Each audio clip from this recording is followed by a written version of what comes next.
everyone, this is Eileen from Eileen Stuffs, and today we will be setting up my new planner for 2024. If you are new to this channel, welcome, and if you are returning, welcome back. I am a cash budgeter and stuffer here on YouTube, and I'm working on paying off debt as well as building up emergency and sinking funds. So if that is something that you're interested in and you haven't already, please consider subscribing below. I had this in my last video, which was my last budget for the year, that I am recovering from laryngitis. I am finally able to film again, but you can still kind of hear it in my voice. Well, I apologize for that.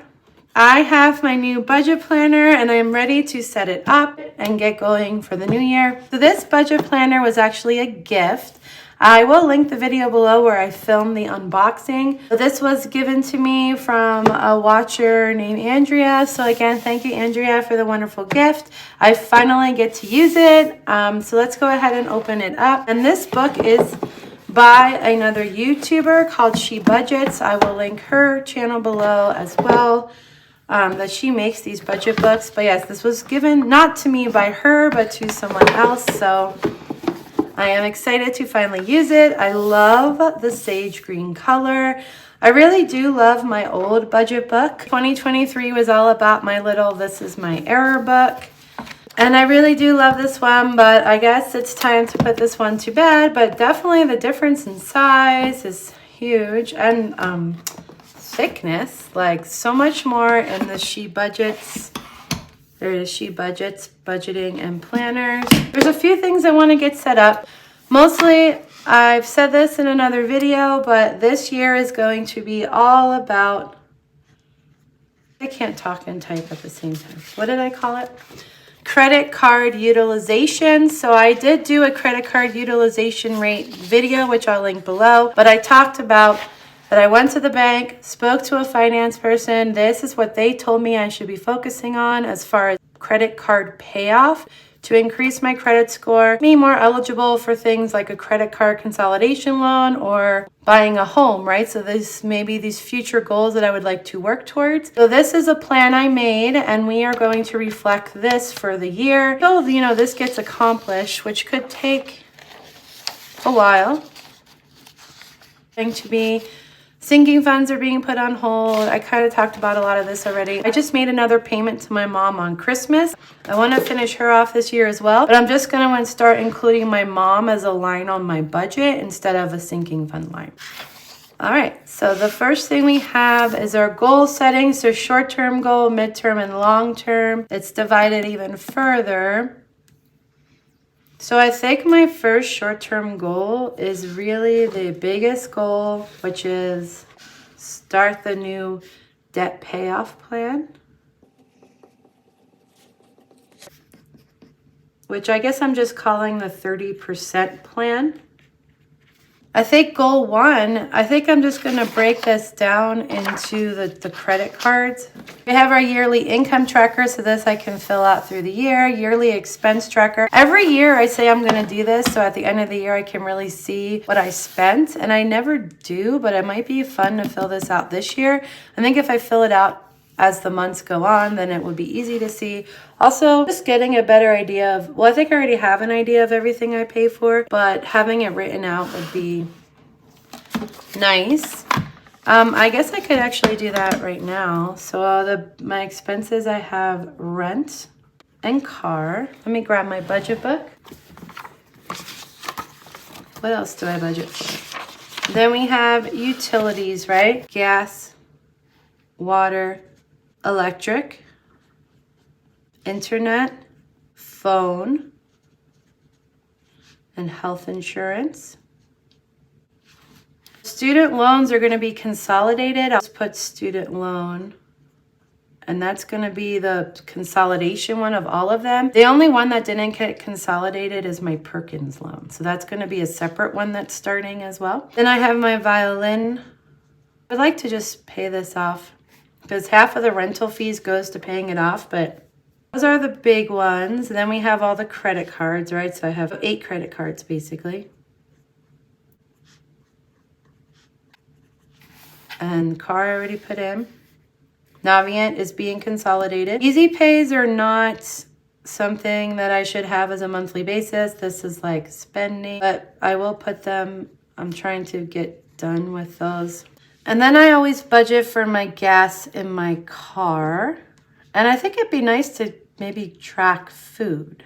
I think those are like the big things, right? Like this is pretty much everything I need to survive, except for obviously violin is not a survival tool.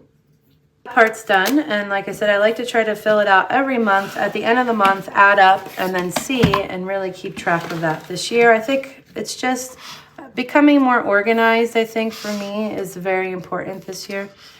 All right, what else? So we have our bills tracker. Yearly bills. Okay. I mean, so debt.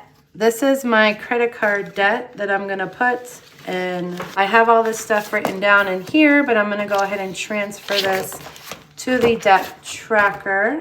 Let me fold this. Credit card 1, the balance was $675.93. I don't know the interest. Credit card 2, this one has a balance of $606.85.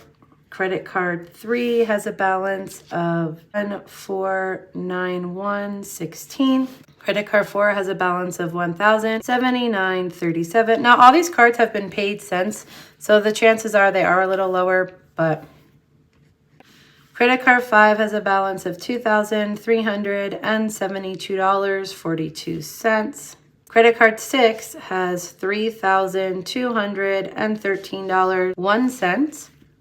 Credit card 7 has $4,904.55. And credit card 8 has $8,141.90. I really want to put the 30% utilization rate. I think I'm going to switch this. I'm going to put credit line. That's really what I'm focused on, to be honest. And I have the 30% utilization rate. For credit card 1, the credit line is $1,500. 30% I need to get this down to $450. Credit card 2 was closed. So we're trying to get this down to at least $360. Credit card 3 had a balance of a credit line of $2,500. The utilization rate it needs to get down to is $750. Credit card 4 has a limit or a line of $1,100, and that utilization rate should be at $330. Credit card 5 has a credit line of $2,400, and my 30% utilization then, it should be no more than $720. Well, I did 30 is like the max. I was actually reading something about 20 to 30% is really like ideal. But this is just step 1 is getting all of these down to 30. And from there, I'm going to move the next step, which will just be paying them off. But instead of waiting to pay one off to move on, the goal is to pay it until it gets down to the 30% rate and then moving on to the next one. I'm trying to cut these all to where at least it looks better for me. And then as I'm paying off, it should really make a difference for my credit, payments, all that stuff. Credit card 6 has a credit line of $3,300 and I should have no more than $990 on it. And then credit card 7 has a line of $5,250. 30% would be no more than $1,575. I'm at $4,904. So that's a big difference there, right? Credit card 8 has a credit line of $8,800. 30% will be $2,640. As far as priority, it's reverse. This is the top one, credit card 8. Let's start with credit card 8, and I'll keep track of it because I'm going to keep track of the extra payments and then kind of see how long it takes me to move on to the next one and the next one. So I'm doing it a little bit different, but it's like I said, I'm really trying to track the actual payoff and not so much the monthly payments on that. Investments for me, yearly financial tracking, visual tracker. Okay, so this is cool. So this is going to be for credit card 8. My goal for credit card 8 is to get down to 30%, right? So we're tracking 30% utilization. Our goal amount here is to get down to $2,640, and we are starting with $8,141.90. We're just going to do one at a time. There's a reason for this. The reason why I'm not writing everything out is that I'm trying not to overwhelm myself. I'm just trying to think one thing at a time. So for this, I'm taking it one step at a time. Everything else is going to be minimum. My first step is really this big credit card because I have to pay $5,501.90 to reach my goal. So I don't need to think about anything else right now except for I need to come up with $5,500 to get credit card 8 down to 30%. And we will keep up with this as the year goes on. I think that's really all I want to do for now. Simple feels better. Sinking funds overview. Let me grab my sinking funds. So these guys have been left in the dust. I think it had to happen. I will like to see what they actually have. I have basically bills is already in my checking account because I've talked about this in plenty of videos, but sitting online in my savings account just in case I need it. I have placeholders. It does have $265 in it right now. It's goal amount. I'm just gonna put the amount. Right now the amount is $265. So I'm just gonna put as of December 23. Medical was another one. This one I do unstuff periodically to pay for my medicine. Right now it has $5 in it. Like I said, these have just been thrown by the wayside. I also have my savings. And this one, I unstuffed 66 at the end of September. I think it was to pay for something. Might have been for my OT license. I'm not sure. Anyway, this one is at a 0 balance. Then I have shopping. Does this have anything? This actually has $6 in it. This is definitely the worst my sinking funds have ever looked. My giving fund, I'm pretty sure it also has a few random. It has $3 in it. Okay. Riley is my dog. She also got unstuffed. She's cost me about $1,500 the past 2 months, and stuffed her at one point to pay towards part of this. She had immunizations that were due, 2 appointments to the specialist. She's on new medication now. She's on 3 different medications. She's on brand new ones. Yeah, so hers just got unstuffed with all that. My car, I did recently unstuff for an oil change, and then the car is also at 0. My mom got unstuffed for Christmas this year. 240. So I took out 240. So she has 0 again. And this is the one that will be put as a budget line. Then my last sinking fund also got unstuffed, and so that's at 0. As you can see, right now my sinking funds only have $279 in them. So those have I used them for their purposes, and since I stopped stuffing sinking funds, I haven't put anything back, and I don't know that I will. I do hope that I can end up with some money every month to put something, because not saving anything doesn't feel right either. But really, it's all about this credit card payoff. Maybe let me get my bearings for a few months, and I can revisit this in like March or April, see how I'm doing with the credit card payoff, and see is there still some extra cash. Any big upcoming events in 2024? Not really.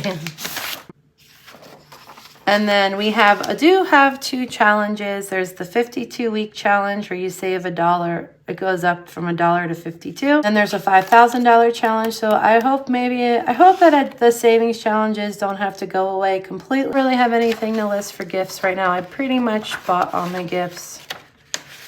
And that is it for the overview. But now we're doing January. I did, so 31 days in January. It starts on Monday. Let's go ahead and fill this out real quick. All right, so this calendar and this budget actually goes from Monday through Sunday. I personally prefer a Sunday, Saturday. That makes more sense in my head. Like when I look at this, my brain just thinks this is Sunday, but this one isn't like that. My monthly goal is to strict budget. I'm actually gonna start belly dancing this month. This is something I used to do when I lived out in a different state. And I finally found a class that works around my work schedule, so that actually starts on the 14th. And I'm pretty excited about that because it's just really good for several things. So those are the two big. Oh, also start student loan consolidation payment, which I totally spelled wrong, but my brain is like not there today. I think those are the three big things for January. My to-do list, nothing comes to mind. All right, and I think this one is like multiple budgets because it has like weekly budgeting, which I don't get. This one's very different. There's like a line for fixed expenses, variable expenses, putting money in your sinking funds, which I love that this binder is so set up because I always would have my sinking fund thing. If you guys remember, I'd write it in, and now there's like actual spot for it. So what else is in January? Tracking my expenses. I never really did that. Maybe I should, I don't know. Maybe that would be helpful. Sinking fund log, which again, sinking fund overview, savings and debt overview. Okay, so those would be like good for the end of the month. The only other thing I need to put in is what's happening with my mom. So is there something in the back? So let's go ahead and do a mom payoff tracker. So the start was $3,000. Let me grab my old budget binder. Here it is. All right. So I started with $3,000. Payment one was on 5/16/22. Paid her minus out $1,017.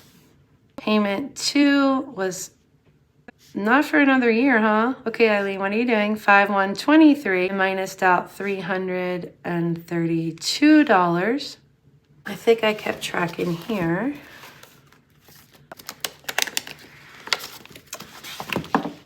This was Mother's Day. I gave her $332 and then I built it back up, I just made a payment for Christmas. What does that leave me with?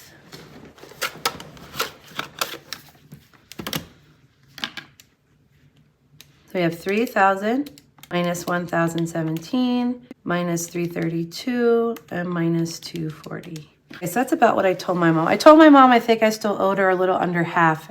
I owe 1,411. This will become a new line on my mom's budget, but at least she's got a place to track it now. Okay, you guys, I think that's it. The next time you'll see this is I'm gonna budget for my January 1st paycheck.